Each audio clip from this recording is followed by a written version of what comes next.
Dívida, Maria Lúcia Fatorelli, muito obrigado pela sua presença aqui no programa. Eu queria que você tentasse explicar em 3 minutos, o que é difícil, sua tarefa é árdua diante do massacre de propaganda do governo a favor da reforma da Previdência. Eu queria que você explicasse por que o déficit, o famoso déficit da Previdência, é na verdade um déficit fabricado, que é a tese que você defende, e queria que você explicasse isso à luz do parágrafo 194 da Constituição Brasileira. Em primeiro lugar, agradeço a oportunidade de estar aqui com vocês. Uma honra para a Auditoria Cidadã da Dívida. E essa questão da Previdência, ela foi a maior conquista da Constituição Federal. Os constituintes colocaram no artigo 194 da Constituição a seguridade social, a segurança do povo.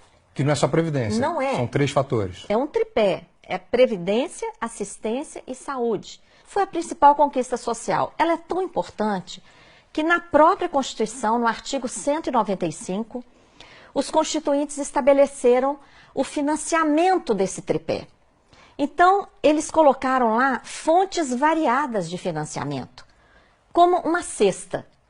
Nessa cesta, eles colocaram, primeiro, os trabalhadores e empregadores vão contribuir com uma contribuição para o INSS incidente sobre a folha, paga tanto pelos trabalhadores como pelos empregadores. Também, as empresas vão contribuir sobre o lucro.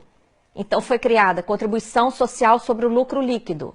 Criaram também a contribuição que incide sobre o consumo. Tudo que consumimos, bens, serviços, a COFINS, contribuição para o financiamento da Seguridade Social, que é a maior arrecadação do país.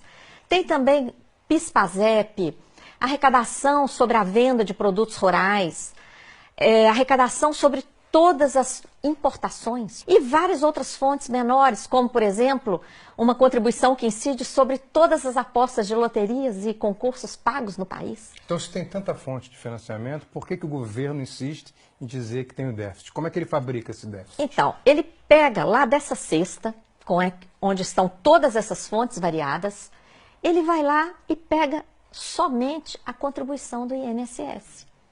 E compara o que se arrecada com essa contribuição, paga por empregados e empregadores urbanos e rurais, ele compara isso com todo o gasto da Previdência, que é o maior entre o tripé da Previdência, Assistência e Saúde. O maior deles é a Previdência.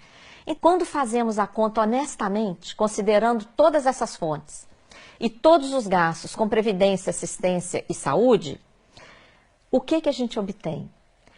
Uma sobra de recursos de dezenas de bilhões de reais todo ano. Sem falar que há dívidas de empresas no montante de 350 bilhões com a Seguridade Social, né? Isso, a sobra de recursos ainda poderia ser muito maior por causa da sonegação, que você menciona, que ultrapassa 400 bilhões de reais, segundo estimativas, inclusive a lista dos devedores da Previdência. As desonerações, que são setores que são liberados de contribuir para a Seguridade Social. Por exemplo, o agrobusiness. Então, é uma infâmia muito grande. O governo libera o agronegócio de pagar a contribuição e depois fala que tem déficit. E ainda quer botar a culpa nos trabalhadores rurais, né? É uma inconsistência. A sobra de recursos é tão impressionante que existe a tal da DRU, a desvinculação. E por que desvinculação? Porque essa cesta de contribuições, elas são vinculadas pela Constituição para a Seguridade. Então, vem o governo, aumenta a DRU, que é essa mordida, morde atualmente 30% dos recursos da Seguridade Social, desvia principalmente para pagar juros da dívida pública. Que responde por quase 50% do nosso orçamento. Todo ano, né? E depois vem falar de déficit? Não. Maria Lúcia, essa explicação dos ovos, né, dos 8 ovos na cesta, é muito boa, porque ela consegue se contrapor a essa propaganda maciça do governo que tenta impor uma visão da reforma da Previdência para o grande público. E, ao mesmo tempo, a grande mídia faz o mesmo, inclusive através de analistas políticos que sempre repetem: a reforma da Previdência é primordial e sem ela o país vai quebrar. Muito obrigado por ter sido tão clara com a gente.